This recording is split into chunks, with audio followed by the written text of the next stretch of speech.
والصلاة والسلام على رسول الله أما بعد. قال النبي صلى الله عليه وسلم: نعمتان مغبون فيهما كثير من الناس، الصحة والفراغ. نبی کریم صلی اللہ علیہ وسلم کا ارشاد عالی ہے، دو نعمتیں ایسی ہیں اکثر لوگ اس میں خسارہ اٹھاتے ہیں۔ بہت سارے افراد ان نعمتوں کو حاصل تو کر لیتے ہیں لیکن ان کا جو حقیقی فائدہ ہے وہ نہیں اٹھاتے۔ ایک نعمت صحت ہے اور دوسری نعمت فراغت ہے۔ فرصت کے لمحات مل جانے یہ اللہ کی طرف سے بہت بڑی نعمت ہے، اور صحت والی زندگی کا مل جانا بہت بڑی نعمت۔ آپ نے یہ سن رکھا ہے تندرستی 1000 نعمت ہے۔ یہ اس سے پوچھیں جو بولنا چاہتا ہے لیکن زبان نہیں ہلا پاتا، اس سے پوچھیں جو زمین پر سجدہ کرنا چاہتا ہے لیکن کمر جھکنے نہیں دیتے، وہ اللہ کے لیے مسجد میں آنا چاہتا ہے لیکن اس کے قدم اس کا بوجھ اٹھانے نہیں دیتے۔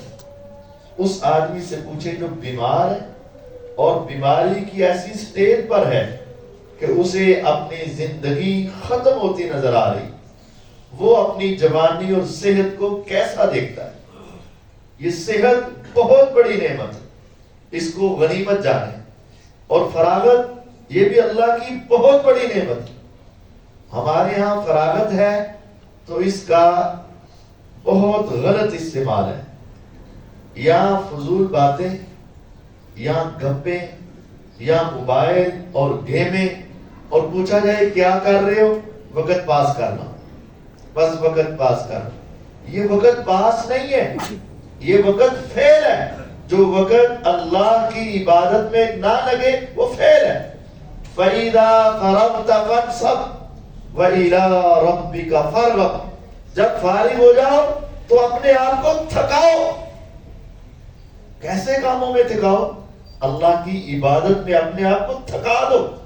آج تراویح پڑھ کے کہتے ہو تھک گئے ہیں، تو خوش ہو جاؤ کہ تم نے قرآن پر عمل کیا ہے کہ ہم نے اپنے آپ کو تھکا دیا ہے، لیکن دوسرے اوقات کو بھی ضائع نہ کرو۔ چھوٹے چھوٹے اعمال ایسے ہیں جو تمہاری جنت کے جانے کا سبب ہے اور تمہارے لیے جنت کی ضمانت ہے، ان کو عمل کرو۔ یہاں میں دیکھتا ہوں طلبا بیٹھے ہوتے ہیں، وقت ان کے پاس ہے لیکن کیا ہے؟ خاموش بیٹھے، کچھ بھی نہیں کر رہے، نہ گناہ نہ نیکی، کچھ بھی نہیں کر رہے۔ تو اگر یہی طلبا یا یہی افراد صرف 10 مرتبہ سورۃ اخلاص کی تلاوت کر لیں، رسول اللہ صلی اللہ علیہ وسلم نے 3 مرتبہ کے بارے میں کیا فرمایا؟ کیا تم میں سے کوئی عاجز ہے کہ ثلث القرآن پڑھ کر سوئے؟ قرآن کا تیسرا حصہ پڑھ کر سونے سے عاجز ہو؟ کیوں نہیں پڑھ سکتے؟ اے پیغمبر علیہ السلام، سارے دن کے تھکے اور رات کو ہم آج تیسرا حصہ قرآن پڑھے تو کیسے پڑھے؟ فرمایا کیا تم 1 مرتبہ سورۃ اخلاص نہیں پڑھ سکتے؟ 1 مرتبہ سورۃ اخلاص 10 پاروں کے برابر، اور 3 مرتبہ پورے قرآن کے برابر۔ اور جس نے 10 مرتبہ سورۃ اخلاص کو پڑھ لیا، اللہ رب العزت اس کے لیے جنت میں ایک محل تیار کر دیتے۔ 1 مرتبہ پڑھو 10 پاروں کے برابر، 3 مرتبہ پڑھو قرآن کے برابر، 10 مرتبہ پڑھو، جنت کا ایک محل ہے۔ 10 مرتبہ پڑھنے میں کتنا وقت لگے گا؟ بمشکل 3 سے 4 منٹ لگے بس۔ یہ تمام طلبہ اتنا وقت نہیں دے سکتے؟ دے سکتے ہیں، توجہ کی ضرورت ہے۔ سحری کا وقت بہت قیمتی وقت ہے، افطاری کا وقت بہت قیمتی وقت ہے۔ دیکھتے ہیں کہ بس کھانے پینے کی طرف توجہ زیادہ ہے، کھانے پینے کی طرف ہی ذہن لگا ہوا ہے اور دعا مانگنے کی فرصت نہیں ہے۔ اگر آپ باپ ہیں تو اولاد کے لیے دعا مانگے، آپ کی اولاد تابعدار ہو جائے، اللہ کے دین کی پہرے دار اور چوکیدار ہو جائے، اللہ کے دین کو بلند کرنے والے بن جائیں۔ اور اگر آپ طلبا ہیں تو اپنے والدین کے لیے دعا کریں، اللہ ان کو صحت دے، زندگی دے، ایمان دے، اور آپ کے سینوں کو کھولے اور آپ کو اپنے دین کے لیے پسند کرے۔ کیا آپ کو ضرورت نہیں ہے؟ سحری کے وقت ينزل ربنا تبارک و تعالی کل لیلۃ الی السماء الدنیا، ہر رات پچھلے پہر ہمارا رب آسمان دنیا پر آ کر تمہیں خود پکارتا ہے، آ جاؤ مجھ سے مانگو، میں رب تمہاری دعائیں قبول کرنے کے لیے تیار بیٹھا ہوں۔ اور ہم روزانہ اٹھتے ہیں اور اس وقت بھی ہم کھانے پینے کی طرف توجہ زیادہ ہے، کاش ہم صرف 2 منٹ اس لمحات کو، ان لمحات کو اللہ سے باتیں کرنے کے لیے مختص کر لیں۔ اور افطاری کے وقت بھی یہی دیکھا گیا ہے کہ صرف یہ ہے سموسہ مل جائے، پکوڑا مل جائے اور کھجور مل جائے، رہ نہ جاؤں۔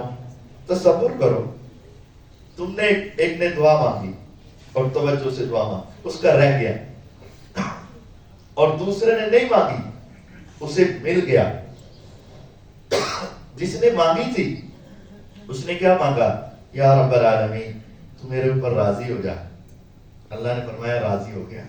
یا رب العالمین مجھے معاف کر دے، مولا نے کہا کر دیا۔ یا رب العالمین میرے والدین کو معاف کر دے، فرمایا کر دیا۔ یا رب العالمین مجھے اپنے دین کا خادم بنا، آواز آئی ہو گیا۔ اس نے ہاتھ پھیرا، دنیا کے 2 پکوڑے 2 سموسے یا 1 کھجور نہیں ملی اسے، لیکن اسے کتنی بڑی اللہ کی نعمت مل گئی، اور اس کو 4 چیزیں مل گئیں لیکن دعا نہ کر پایا۔ اور ہماری توجہ صرف کھانے کی طرف ہے۔ ہمیں چاہیے کہ اس وقت کو قیمتی بنائیں اور اس فرصت کے لمحات کو اللہ کے ساتھ جوڑ دیں، اور یقین جانیں اگر آپ کی قسمت میں ایک نوالہ بھی لکھا ہوا ہے، اس وقت تک موت نہیں آئے گی جب تک وہ آپ کے حالت سے اتر نہ جائے۔ جو آپ کی قسمت میں لکھا آپ کھائیں گے، پیئیں گے، پہنیں گے، سب کچھ ہوگا، لیکن اگر آپ اپنے ان فرصت کے لمحات کو اللہ کے ساتھ جوڑ لیں، نماز کے بعد، اذان کے بعد اللہ کے ساتھ تعلق جوڑیں، فارغ وقت کو اللہ کے ساتھ تعلق جوڑیں، سحری اور افطاری کو اللہ کے ساتھ تعلق جوڑیں، تو یہ ہمارے لیے اور ہمارے اہل خانہ کے لیے بہت برکت کا باعث ہوگا۔ اللہ تعالیٰ مجھے اور آپ کو عمل کرنے کی توفیق عطا فرمائے۔ وآخر دعوانا ان الحمد للہ رب العالمین۔